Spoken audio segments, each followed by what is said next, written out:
दोस्तों, लेखपाल का एग्ज़ाम संपन्न हो चुका है। अब बहुत ही बेहतरीन तरीके से संपन्न हुआ है।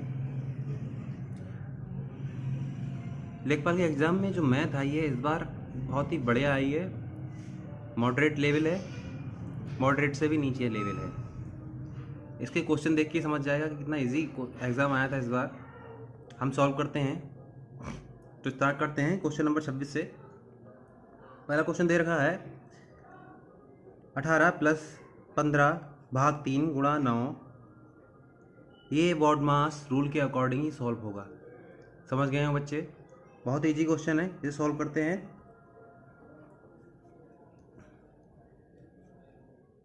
भागु जोग, इस सूत्र से हम सॉल्व करेंगे। अर्थात भा से भाग, गु से गुणा, जो से जो, घा से घटाओ। भाग गुणा जोड़ घटाओ, ये बॉडमास का रूल है। इसके अकॉर्डिंग हम बॉडमास के जितने भी क्वेश्चन है सॉल्व करते हैं। तो फिर स्टार्ट करते हैं।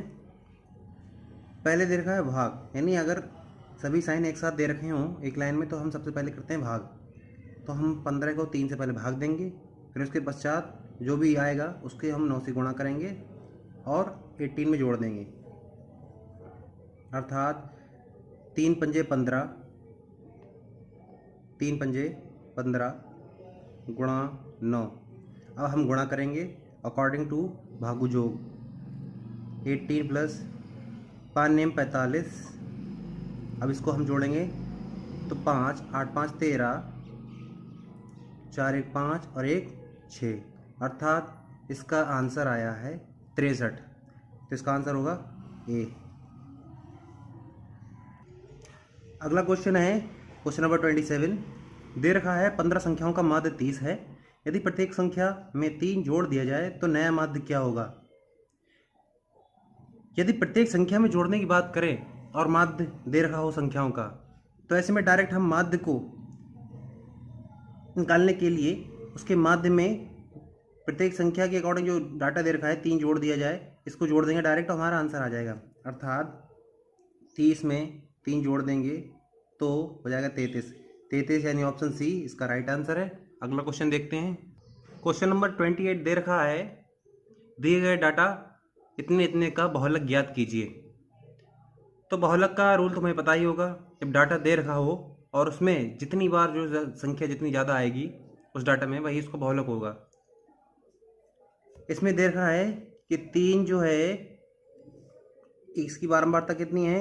1 2 3 4, यानी 3 जो है 4 बार आया है और 4 जो है कितनी बार आया है? 1 2 3, यानी 4 जो संख्या है वो 3 बार आई है और बाकी जो संख्याएं हैं वो इनसे कम ही बार आई हैं। अर्थात जो है कंपटीशन इन्हीं दोनों संख्या के बीच था और इसमें भी 3 की बारंबारता 4 से अधिक है। अर्थात इसका जो बहुलक होगा वो होगा 3, ऑप्शन ए इसका राइट आंसर है। अगला क्वेश्चन देखते हैं। क्वेश्चन दे रखा है क्वेश्चन नंबर 29। 13 15 12 21 10 14 12 डाटा दे रखा है कि माध्य का ज्ञात कीजिए।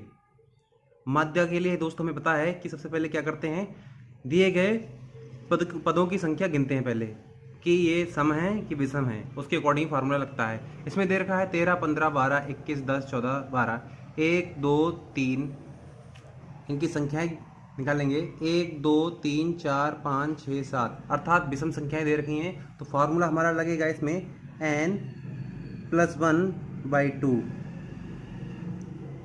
ये वाला फार्मूला लगेगा। व पद, तो 7 पद दे रखे हैं और इसमें 1 जोड़कर 2 से भाग दे देंगे तो हमारा आ जाएगा 7 1 8, 8/2 मतलब 4, यानी चौथा पद होगा इसका, वही माध्यिका होगी। मगर 14 पद कैसे होगा? तो हम दिए गए डाटा को पहले लगाएंगे अवरोही क्रम में, हम आरोही क्रम में लगाने में छोटे से बड़े की तरफ लगाएंगे। लगाने के बाद जो देखेंगे चौथे स्थान पर कौन सा आ रहा है? 10 पहले स्थान पर आ रहा है, 12 दूसरे, 12 तीसरे, फिर चौथे पर आ रहा है 13। अर्थात हमें आरोही क्रम लगाने के बाद चौथे स्थान पर हमें मिल रहा है संख्या 13। 13 ही इसका माध्यिका होगी।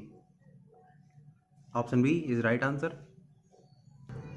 क्वेश्चन नंबर 30 दे रखा है एक समबाहु त्रिभुज का परिमाप सेंटीमीटर में दे रखा है, ज्ञात कीजिए जिसका आधार 18 सेंटीमीटर है। तो हमें समबाहु त्रिभुज की प्रॉपर्टी पता होनी चाहिए इस क्वेश्चन को सॉल्व करने के लिए। हमें पता है समबाहु त्रिभुज का मतलब है कि तीनों भुजाएं समान होंगी, अर्थात आधार अगर उसका ए है तो उसकी दोनों भुजाएं जो बची हुई हैं वो भी ए ही होंगी। मगर इसमें आधार कितना दे रखा है, इक्वल टू दे रखा है 18, तो तीनों भुजाएं क्या होंगी, बराबर होंगी, यानी तीनों भुजाएं 18 ही होंगी। और परिमाप का क्या रहता है, परिमाप का मतलब होता है सभी भुजाओं का योग। तो हम सभी भुजाओं का योग कर लेंगे, कितना हो जाएगा, 18 तियाँ 36, 18 तियाँ 54, सॉरी, अर्थात ये इसका राइट आंसर है। अगला क्वेश्चन दे रखा है, एक आयत का क्षेत्रफल ज्ञात कीजिए जिसकी लंबाई 12 सेंटीमीटर और चौड़ाई 11 सेंटीमीटर है।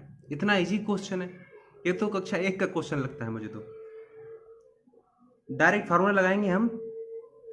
क्षेत्रफल, आयत के क्षेत्रफल का फार्मूला होता है लंबाई गुणा चौड़ाई।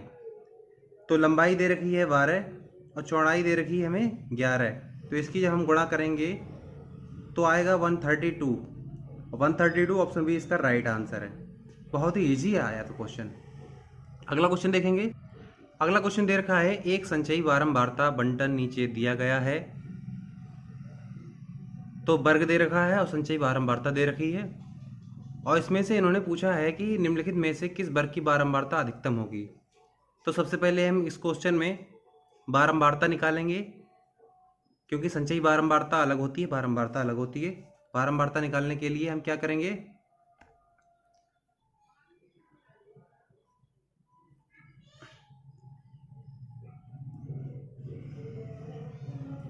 डाटा दे रखा है, हम पहले वाली संख्या को दूसरी वाली संख्या से माइनस करते जाएंगे। 3 बारंबारता निकालना है, पहली होगी 3, और 8 से 3 गए तो 5, और 15 से 8 गए तो 7, और 25 से 15 गए तो 10, और 33 से 25 गए तो बचे 8। अर्थात यहाँ पे दे रखा है कि पहले जो है अंतराल की 3 बारंबारता है, दूसरे की 5 है, तीसरे की 7 है, और 19 जो 21 वाला अंतराल है उसकी 10 है, और 22 और 24 वाला अंतराल है उसकी 8 बारंबारता आई है। इसको निकाल लिया था मैंने पहले ही, समय ज़्यादा बर्बाद ना हो इसलिए। फिर इसमें पूछा गया है, ऑप्शन को देखेंगे क्या पूछ रहा है,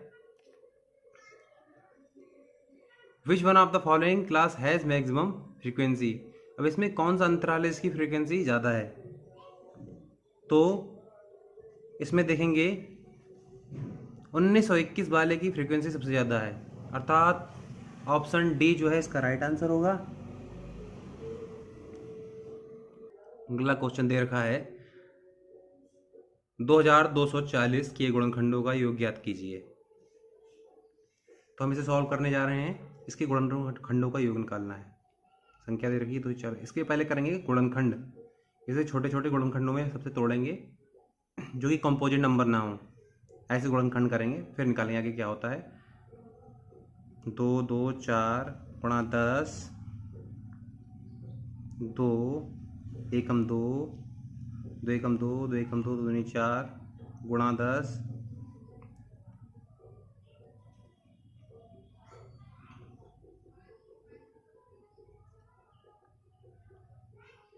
यहाँ पर देखेंगे 12 112 है, तो ये हो जाएगा 56, जो कि गुणा 10।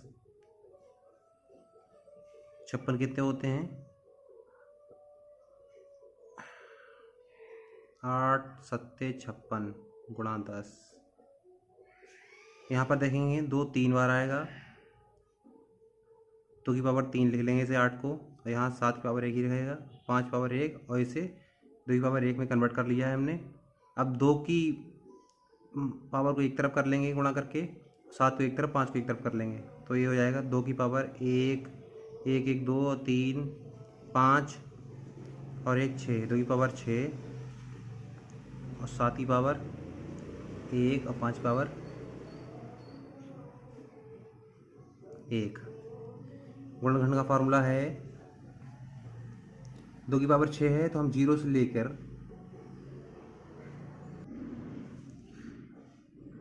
2 की पावर 0, 2 की पावर 1, 2 की पावर 2, 2 की पावर 3, 2 की पावर 4, 2 की पावर 5, 2 की पावर 6। 0 से हम शुरू करते हैं पावर को और जोड़ना स्टार्ट कर देते हैं उसकी पावर को, जितनी पावर मैक्सिमम दे रखी है। 2 की पावर 6 तक है तो 6 तक तो रोक देंगे गुणा में। अब 7 की पावर 1 दे रखी है तो 7 की पावर 0 प्लस 7 की पावर 1, 5 पावर भी 1 दे रखी है तो 5 पावर 0 प्लस 5 पावर 1। इसे सॉल्व करने के बाद इसे सॉल्व करेंगे तो इसको सॉल्व करने के बाद हमारा आएगा 127। इसे सॉल्व करने के बाद आएगा 6 और इसे सॉल्व करने के बाद आएगा 8। 7 की पावर 0 मतलब 1, 5 पावर 0, यानी किसी भी संख्या की पावर अगर 0 होती है तो उसका मतलब 1 होता है। इसे सॉल्व कर लिया है और इतना है 127 मल्टीप्लाई 6 मल्टीप्लाई बाई 8। मगर हम सबकी मल्टीप्लाई नहीं करेंगे, टाइम ज़्यादा ख़राब होगा, इसलिए हम करेंगे इकाई के अंक की मल्टीप्लाई। तो 7 6 42 का 2 और 2 8 16, 16 का 6, यानी 6 कौन से ऑप्शन में है अंत में, तो देखेंगे ऑप्शन सी में 6 अंत आया था। ऑप्शन सी इसका राइट आंसर होगा। अगला क्वेश्चन दे रखा है 34 से 38 के लिए। नीचे दिया गया बार ग्राफ 1991 से 1999 तक एक एक कंपनी की कमाई मिलियन रुपए में है दिखाता है। इसे पढ़ें और निम्नलिखित प्रश्नों के सही उत्तर दें। बार ग्राफ दे रखा है। क्वेश्चन नंबर 34 इसके अनुसार पूछा है उन वर्षों की संख्या का अनुपात जिनमें एक कंपनी की आय औसत से कम है और जिनकी आय औसत से अधिक है का अनुपात है।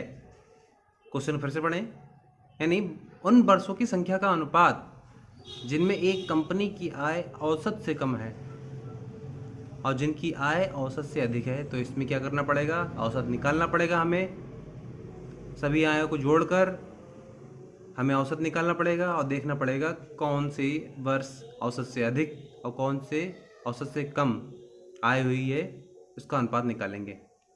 देखते हैं फिर।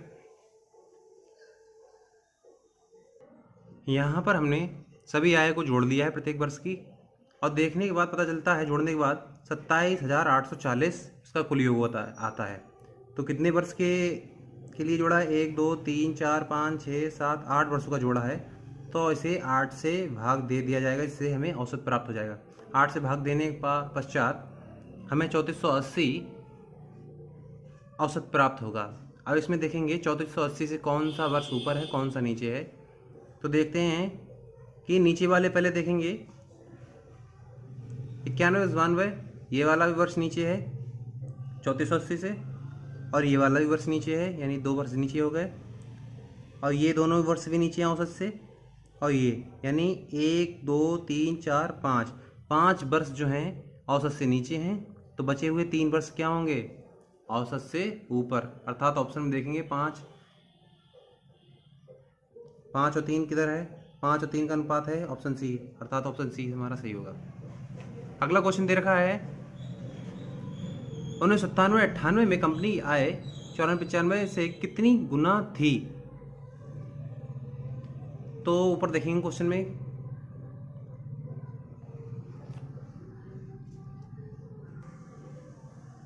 तो दोस्तों सन 94-95 में जो आय थी वो 3360 थी, और सन 97-98 में जो आय थी वो 5040 थी। दे रखा है ऊपर। ये निकालना है कि 94-95 से कितनी गुना थी। तो हमने 5020 को बटे में 3060 से भाग दे दिया है, भाग दे रहे हैं, देखते हैं कितना आता है। 4 एकम 4, 4 दूनी 8,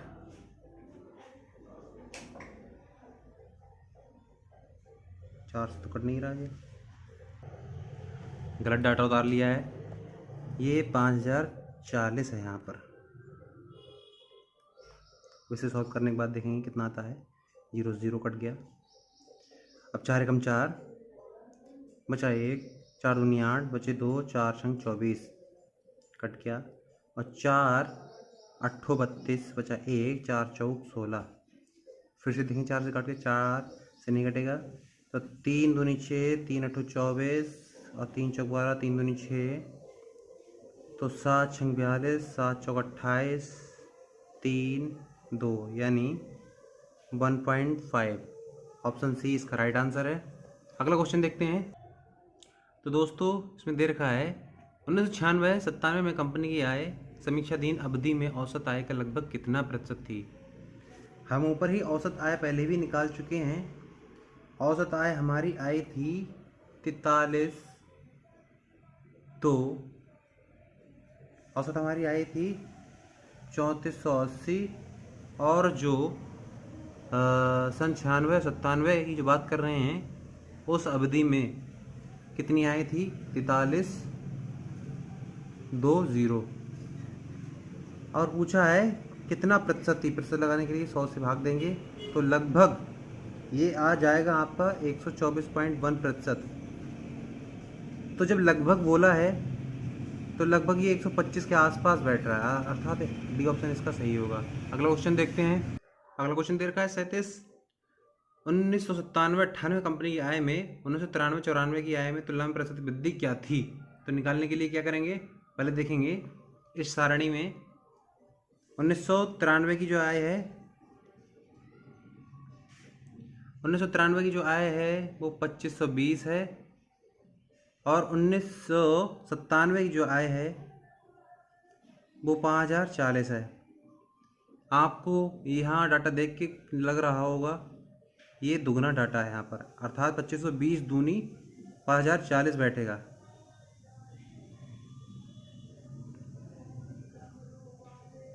अर्थात 200% से हुई तो कितना अधिक हुई?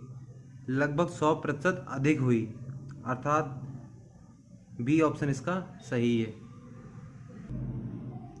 1994-95 से क्वेश्चन नंबर 38 दे रखा है। 1994-95 से 1995-96 तक कंपनी की आय में लगभग प्रतिशत गिरावट क्या थी?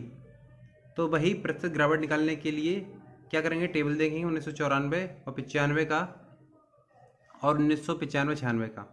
1994 का टेबल दे रखा है, आई थी 3360, और 1995-96 का टेबल दे रखा है 3120, यानी गिरावट तो हुई है। कितनी गिरावट हुई है निकालने के लिए क्या करेंगे, तो निकालने के लिए करेंगे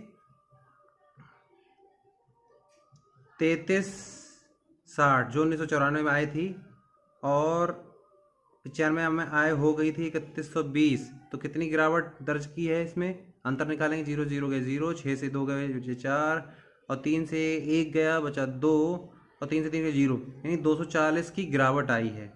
तो उन्होंने पूछा है प्रतिशत गिरावट कितनी है, तो 340/60 कर लेंगे और प्रतिशत निकाल लेंगे। यहाँ से प्रतिशत निकालेंगे तो कितना आएगा? लगभग 7% सॉल्व करने के बाद आ जाएगा, तो इसका ऑप्शन ए सही होगा। अगला क्वेश्चन दे रखा है कक्षा 21 और 25 का बारंबारता घनत्व कितना है? अब यहाँ पर बच्चे कंफ्यूज हो जाएंगे, बारंबारता घनत्व क्या होता है। तो बारंबारता घनत्व बच्चों और कुछ नहीं होता है, फ्रीक्वेंसी डेंसिटी जो होती है वो हमारी होती है फ्रीक्वेंसी अपॉन इंटरवल की विड्थ। तो फ्रीक्वेंसी और उसे उसकी चौड़ाई, अंतराल की चौड़ाई से भाग दे देते हैं, ये हमारी फ्रीक्वेंसी डेंसिटी होती है, अर्थात बारंबारता घनत्व होता है। तो इसको निकालने के लिए क्या करेंगे, सबसे पहले हम 21 और 25 अंतराल देखेंगे, उसमें फ्रीक्वेंसी दे रखी है 20, और उसकी विड्थ कितनी रही? 25 से 21 जाएगा, 21 से 25 तक कितने हो गए अंतराल? 5, तो 5 से हम 20 को जब भाग देंगे तो आएगा 4, अर्थात इसका ऑप्शन सी राइट आंसर रहेगा। अगला क्वेश्चन, हिस्टोग्राम एक प्रकार का होता है। ऑप्शन ए अंगणित रेखा ग्राफ, ज्यामितीय आरेख, ऑप्शन बी, ऑप्शन सी आवृत्तीय आरेख, डी ऑप्शन इनमें से कोई नहीं। तो बच्चों हिस्टोग्राम या आय चित्र क्या होता है? एक ज्योमेट्रिक डायग्राम होता है। एक नहीं ज्योमेट्रिक नहीं होता है। आवृत्तीय आरेख को क्या कहते हैं? फ्रीक्वेंसी डायग्राम, अर्थात फ्रीक्वेंसी डायग्राम होता है। ऑप्शन सी इसका राइट आंसर होगा। क्वेश्चन नंबर 41 दे रखा है, एक त्रिभुज का क्षेत्रफल समान आधार पर और समान समांतर रेखाओं के बीच के समांतर चतुर्भुज के क्षेत्रफल का होता है। तो कहने का तात्पर्य ये है कि एक त्रिभुज है, ठीक है, तो हम यहाँ पर एक कोई सा भी त्रिभुज हो तो हम यहाँ पर एक समबाहु त्रिभुज बना लेते हैं क्वेश्चन को इजी सॉल्व करने के लिए। हमने यहाँ पर समबाहु त्रिभुज बनाया और कहा है कि समान आधार है, यानी जो आधार है और चतुर्भुज का आधार है वो समान है। तो चतुर्भुज यहाँ से बनाएंगे पैरेललोग्राम। पैरेललोग्राम ऐसा होता है, आपको यहीं से दिख जाएगा कि समान आधार पे बना त्रिभुज और चतुर्भुज का क्षेत्रफल का रिलेशन क्या होता है। हमें दिख गया होगा, ये है त्रिभुज का क्षेत्रफल और ये है चतुर्भुज का क्षेत्रफल, यानी आधा आधा दिखाई दे रहा होगा। तो अर्थात ऑप्शन सी इसका राइट होगा, क्यों चतुर्भुज का आधा जो एरिया है त्रिभुज है, यानी त्रिभुज दो बनेंगे पैरेललोग्राम में, अर्थात area of triangle half. Option C इसका राइट आंसर है। क्वेश्चन नंबर 42 दे रखा है, यदि त्रिभुज ए बी सी बी पर समकोण है और A B 12 centimetre A C 13 centimetre है तो बी सी ज्ञात कीजिए। तो हम डायग्राम ऐसे बनाएंगे, बी पर समकोण है, ये है बी पर समकोण है, ये ए बी रेखा हो गई, ये बी सी हो गई और ये ए सी हो गई यहाँ से। तो हमें क्या करना है, ए बी दे रखा है 12 सेंटीमीटर और ए सी दे रखा है 13 सेंटीमीटर। तो ये पाइथागोरस ट्रिमेस में लगेगी। पाइथागोरस लगाने के बाद या हमें ट्रिपलेट याद हो तो 12 13 और ये साइड कितनी हो जाएगी, 5 हो जाएगी। तो इसका ऑप्शन ए सही है। नहीं तो पाइथागोरस लगा के भी निकाल सकते हैं। 13 का स्क्वायर इक्वल टू 12 का स्क्वायर प्लस इसे x मान लेंगे तो x का स्क्वायर। इसको सॉल्व करने के बाद हमारी x की वैल्यू 5 आ जाएगी। सॉल्व करके देख लेंगे, ऑप्शन ए इसका राइट आंसर। द्विघात समीकरण question number 43, x square minus 4x minus 1 equal to 0 के मूल हैं। मूल निकालने के लिए ये नॉर्मल इक्वेशन तो लग नहीं रही है, तो इसे हम श्रीधराचार्य फार्मूले से सॉल्व करेंगे। फार्मूला होता है minus B plus minus under root B square minus 4ac upon 2a। इसे लगाएंगे तो ये हो जाएगा, माइनस का b मतलब माइनस का पहले से दे रखा है तो ये प्लस का 4 हो जाएगा, plus minus under root B square यानी v यानी 4 का square 16 minus 4ac minus minus plus ac, a की वैल्यू 1 है, c की वैल्यू भी 1 है, तो 4 एकम 4 ही रहेगा यहाँ पर, और 2 a की वैल्यू 1 ही है। तो यहाँ पर 4 प्लस माइनस ये हो जाएगा हमारा 20 अपॉन 2। इसमें 2 ऊपर भी कॉमन है और नीचे भी कॉमन हो जाएगा, तो यहाँ कट जाएगा नीचे वाले 2 से। ऐसे करके सॉल्व करेंगे इसे, 2 प्लस माइनस इसमें से 4 तो बाहर आ गए,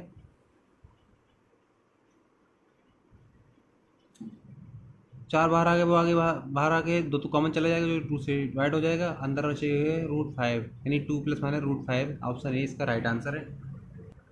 अमित अपना मोबाइल 1820 की दर से बेचता है। क्वेश्चन नंबर 14 दे रखा है, 30% की हानि बहन करता है, उसे अपना मोबाइल किस दर पर बेचना चाहिए जिससे उसे 30% का लाभ हो। बहुत ईजी क्वेश्चन है, सॉल्व करेंगे डायरेक्ट। तो हमने 1820 है, वो वैल्यू किसके बराबर होगी, 70 के बराबर होगी, क्योंकि 30% हानि हो चुकी है। तो ये मूल्य जो है विक्रय मूल्य वो 70% के बराबर होगा, और इसे हमें 30% लाभ कमाना है तो 130 से हमें मल्टीप्लाई करनी होगी। तो इसे सॉल्व करने के बाद हमारा 3380 आ जाएगा, अर्थात आंसर बी होगा इसका। अगला क्वेश्चन देखते हैं। क्वेश्चन नंबर 45 दे रखा है, राहुल का वेतन मोहन के वेतन से 20% अधिक है। राहुल को अपने वेतन पर 30% की वृद्धि मिली, जबकि मोहन को अपने वेतन पर 40% की वृद्धि मिली। वेतन वृद्धि के बाद राहुल का वेतन मोहन के वेतन से लगभग कितने प्रतिशत अधिक है। तो माना राहुल का वेतन मोहन के वेतन से 20% अधिक है, यानी राहुल का वेतन मोहन के वेतन से 20% अधिक है, तो 120 जो है मोहन का वेतन राहुल का वेतन माना और मोहन का वेतन 100 माना हमने। अब इसके पश्चात देखिए, राहुल को अपने वेतन पर 30% की वृद्धि मिली, जबकि मोहन को 40% की वृद्धि मिली। तो इस 120 पे हम करेंगे 30% वृद्धि, 100 पे करेंगे 40% की वृद्धि। देखते हैं कितना आता है। 100 पे हम करते हैं 40% वृद्धि, 140 हो जाएगा, तो ये 140 आएगा। जबकि हम इस पर करेंगे 120 पर 30% वृद्धि, क्योंकि ये राहुल का वेतन है 130 की। 0 0 0 0 12 और 13 की गुणा करने के बाद हमारा कितना आएगा, 13 दूनी 26, 13 एकम 13 और 2 15, यानी 156। ये 156 रुपये आए, 140 रुपये आए। तो उन्होंने पूछा वेतन वृद्धि के बाद राहुल का वेतन मोहन के वेतन से लगभग कितने प्रतिशत अधिक है। तो ये यहाँ देख रहे होंगे आप, लगभग 16 रुपये अधिक है।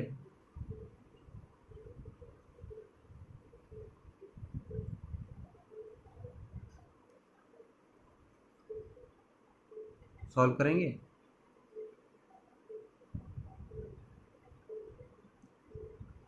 सॉल्व करने के बाद लगभग 11% आ जाएगा। तो हमने जब इसे सॉल्व किया तो 16 जो है 140 पे कितना प्रतिशत होते हो जाएगा, तो लगभग इसे सॉल्व करेंगे तो 11% आ जाएगा। ऑप्शन ए इसका राइट आंसर होगा। अगला क्वेश्चन देखते हैं। 3/8, 2/6, 4/7 का लघुत्तम समार्थक ज्ञात कीजिए। क्वेश्चन नंबर 46 दे रखा है, एलसीएम ज्ञात करना है। तो एलसीएम का क्या होता है फार्मूला, ऊपर दिए हुए अंकों का लासा ज्ञात करें और नीचे दिए हुए हरों का मासा ज्ञात करें। बटन कर देंगे तो 3, 3, 2, 4, इसका लासा आ जाएगा हमारा 12 और इसका मासा हमारा आ जाएगा, एक ही कॉमन है तो 1 यानी 12 इसका आंसर हो जाएगा। ऑप्शन डी इसका राइट आंसर है। अगला क्वेश्चन, दो संख्याओं का एचसीएफ 11 है और उनकी एलसीएम के अन्य दो गुणनखंड 13, 17 है, तो दो संख्याओं में से छोटी संख्या है। तो छोटी संख्या यानी एचसीएफ भी क्या होता है, एक एलसीएम का फैक्टरी होता है। तो इसमें छोटी संख्या क्या बनेगी, तो हम छोटे गुणनखंड को एचसीएफ से गुणा कर देंगे। तो गुणा करने के बाद हमारा लगभग एक आएगा 143, 11 की तरह से गुणा करें 143 आएगा। तो क्वेश्चन नंबर 47 का आंसर होगा ऑप्शन सी। अगला क्वेश्चन देखते हैं। क्वेश्चन नंबर 48 दे रखा है, समांतर चतुर्भुज के विकर्णों की लंबाई क्रमशः 8 सेंटीमीटर और 6 सेंटीमीटर है। यानी एक भुजा 5 सेंटीमीटर है, दूसरी भुजा की अनुमानित लंबाई याद कीजिए। तो हमारा समांतर चतुर्भुज दे रखा है पैरेललोग्राम। सॉल्व करते हैं इस क्वेश्चन को। पैरेललोग्राम दे रखा है, ये वाली जो है लंबी वाली 8 सेंटीमीटर दे रखी है, ये 6 सेंटीमीटर दे रखी है। तो 6 को आधा कर देंगे तो ये 3 में डिवाइड हो जाएगी और ये 4 में डिवाइड हो जाएगी। ये इनका इंटरसेक्शन पॉइंट है। इनका एक भुजा जो है 5 सेंटीमीटर दे रखी है। तो जब हम मानेंगे कि ये वाली 4 है, ये वाली 3 है, अगर ये 5 है तो ये ट्रिक बन जाएगा। ट्रिक बनने के कारण हमें पता चल गया कि ये जो एंगल होगा ये 90 डिग्री का होगा। जब ये डिग्री जो है 90 डिग्री हो जाएगी तो ये एक प्रकार का रोम्बस या स्क्वायर बन जाएगा। और स्क्वायर में चारों भुजाएं क्या होती हैं, समान होती हैं। तो ये भी 5 होगी, ये भी 5 हो जाएगी, ये भी 5 होगी। जब चारों 5 होंगी तो क्या पूछा है, अदर साइड भी क्या होगी, 5 होगी। Option B is right answer. अगला क्वेश्चन देखते हैं। समांतर चतुर्भुज का परिमाण 120 है और किन्हीं दो समांतर भुजाओं के बीच की दूरी 12 सेंटीमीटर है। समचतुर्भुज का क्षेत्रफल ज्ञात कीजिए। समचतुर्भुज यानी रोम्बस की बात हो रही है। तो रोम्बस को हमें पता है, रोम्बस भी एक तरह का पैरेललोग्राम होता है और पैरेललोग्राम का एरिया फार्मूला क्या होता है, v इंटू एच, यानी समांतर भुजाओं के बीच की हाइट होती है तथा बेस की गुणा v इंटू एच तथा क्षेत्रफल फार्मूला होता है v इंटू एच। तो b कितना दे रखा है हमारा, बेस दे रखा है परिमाप दे रखा है इसमें। तो परिमाप क्या होता है, 4a बराबर हो जाता है 120। ए की वैल्यू यहाँ से निकल आएगी 30, यानी एक साइड जब 30 दे रखी है यानी बेस हमारा 30 दे रखा है और हाइट कितनी दे रखी है, हाइट यानी उनके बीच की दूरी। तो एरिया हमारा हो जाएगा b इंटू एच, मतलब b हमारी 30 हो जाएगी, h हमारी हो जाएगी 12 दे रखी है। तो 12 3 36 यानी 360। ऑप्शन 20 का राइट आंसर होगा। अगला, एक बारहमासा बहुभुज अनेक भुजाओं वाली होता है। ए वर्ग, बी आयत, सी चार्ट, डी बंद आकृति। 50 का आंसर होगा बंद आकृति होता है। एक बारहमासा बहुभुज होता है, एक बंद आकृति होता है। इसका डी आंसर राइट होगा।